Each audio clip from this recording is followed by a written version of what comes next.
नमस्कार, मी सोनल तांबे. Global Maharashtra 24 news बुलेटिनमध्ये तुम्हा सर्वांचं स्वागत. पाहूया आजच्या ठळक घडामोडी. फक्त ग्लोबल महाराष्ट्र 24 वृत्तवाहिनीच्या आपल्या हक्काचे विचार. सत्ता आणि स्वार्थ आता हेच एकमेव सत्य आहे. पूर्ण महाराष्ट्र हळहळत होता. अगदी माझ्यासारखी व्यक्ती जी अजित पवारांविरुद्ध अगदी टोकाचं लढली, 15 वर्ष मी लढा दिला, तरी ज्या पद्धतीने त्यांचा अपघात झाला, अतिशय अस्वस्थ वाटत होतं. कुठेतरी काहीतरी चुकल्यासारखं वाटत होतं. असं व्हायला नको होतं असं वाटत होतं. पूर्ण महाराष्ट्रातली जनता हळहळत होती. आणि अशातच अगदी 3च दिवसात, म्हणजे काल अस्थि विसर्जन झालं आणि रात्रीच्या रात्रीत तिकडनं सगळी मंडळी ही मुंबईकडे रवाना झाली. का तर आज उपमुख्यमंत्री पदाची शपथ घ्यायची म्हणून. तर कुठेतरी मला हे खटकलं आणि म्हणूनच मी ठरवलं की माझ्या भावना व्यक्त कराव्या.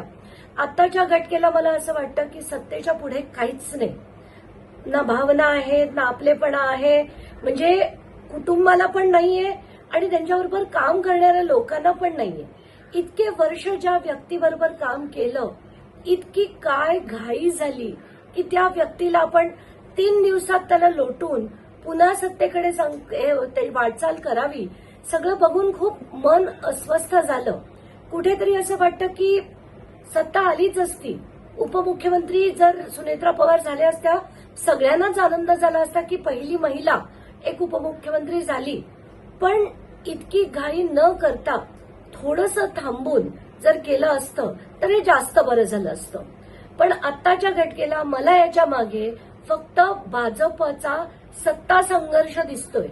त्यांना कुठच्याही परिस्थितीत राष्ट्रवादी पण संपवायची आहे आणि शिंदे गट पण संपवायचा आहे.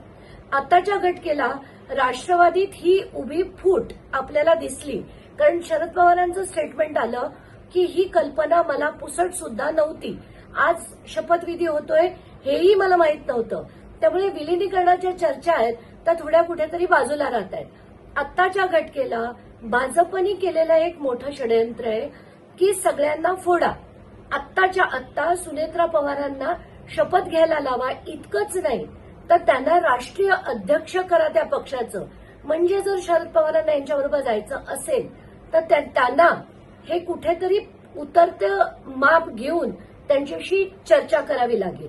आणि एकदा राष्ट्रीय अध्यक्ष त्यांना जाहीर केलं की सुनेत्रा पवार त्यांना इतकं राजकारणातलं माहीत नाहीये, त्यामुळे त्या कंट्रोलमध्ये राहतीलच.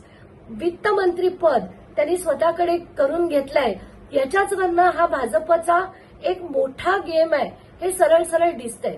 आत्ताच्या घटकेला एकीकडे राष्ट्रवादी संपवायची, कारण सुनील तटकरे असो, प्रफुल्ल पटेल असो, ही सगळी मंडळी एका पायावर भाजपात जायला तयार होती आणि आपापसात त्यांच्या मारामाऱ्या लावून द्यायच्या.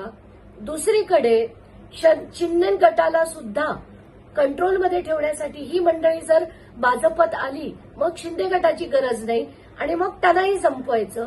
इतकं गलिच्छ राजकारण होताना आत्ताच्या घटकेला मला दिसतंय.